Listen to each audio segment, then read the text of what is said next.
Sir, আপনার কাছে আমি খুবই বেসিক একটা প্রশ্ন করব।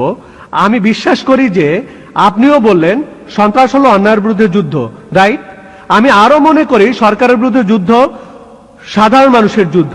কোনো মানুষের সাথে যদি অন্যায় করা হয় তাহলে সেই মানুষ প্রতিশোধ নিতে গিয়ে অন্য মানুষকে হত্যা করে। সে তার সাথে যে অন্যায় হয়েছে তার বিরুদ্ধে যুদ্ধ করতে চায়। তবে আমি বিশ্বাস করি মানুষ প্রতিশোধ পরায়ণ। আমার অবস্থাও যদি গুজরাটের মতো হতো তাহলে সে যা করেছে আমিও তাই করতাম। এছাড়া আমি কি করতে পারি? পুলিশের উপর আস্থা নেই, আদালতে গেলে 10 বছর লেগে যাবে। তাহলে একজন সাধারণ মানুষ সেখানে কি করবে? যদি অত্যাচার করা হয় আমার মতো সাধারণ মানুষকে আপনি কি উপদেশ দেবেন?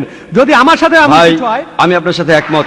আপনি যেটা বলেছেন সেটা যদি আপনার আর আমার হয়, যদি দেখি আমাদের আপনজনদের চোখের সামনে হত্যা করা হচ্ছে, আমাদের মা বোনদের ধর্ষণ করা হচ্ছে, ঘর পুড়িয়ে দেওয়া হচ্ছে, তখন কি করবেন? আমি একমত যে আপনিও এই কাজই করবেন, একজন সাধারণ মানুষ এই কাজই করবে, এটাই স্বাভাবিক, যদি না আল্লাহর উপর আপনার বিশ্বাস থাকে।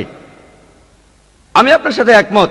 99% মানুষ যদি তারা চুরি না পড়ে, মেয়েদের মতো যদি চুরি না পড়ে থাকে, তাহলে সেটাই স্বাভাবিক প্রক্রিয়া, যদি না সেই লোক আল্লাহর উপর বিশ্বাস করে।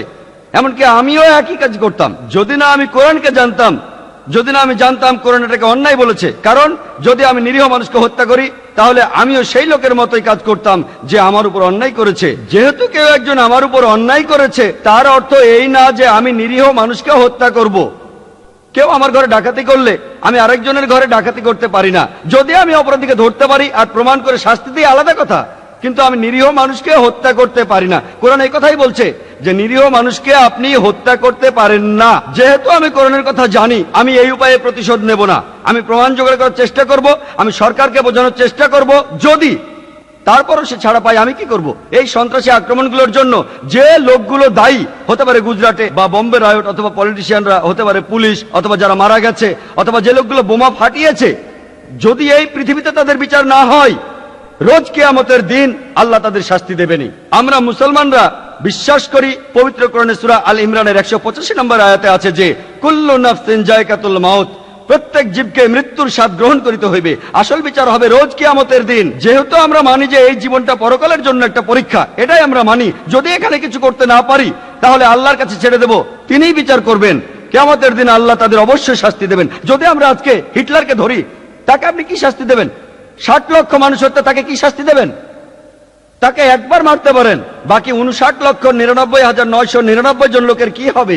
পবিত্র কোরআনে সূরা নিসার 56 নম্বর আয়াতে আছে, যাহারা আমার আয়াতকে প্রত্যাখ্যান করে তাদেরকে দোজকের আগুনে দগ্ধ করিব, আর যখনই তাদের চামড়া দগ্ধ হইয়া যাইবে আবার নতুন চামড়া দান করিব, যাহাতে তারা শাস্তি ভোগ করিতে পারে। বিজ্ঞান বলে মানুষের শরীরে পেন রিসেপ্টর আছে, তাই আল্লাহ বলেছেন যে রোজ কিয়ামতের দিন তাদের চামড়া আগুনে পোড়ানো হবে, আবার নতুন চামড়া দেওয়া হবে যাতে তারা যন্ত্রণাটা বুঝতে পারে। যদি আল্লাহ চান তিনি হিটলারকে 60 লক্ষ বার মারতে পারেন, আমরা সেটা পারি না। তাই আমরা এই বিচারের ভার আল্লাহর উপর ছেড়ে দেব, সর্বশক্তিমান আল্লাহর কাছে।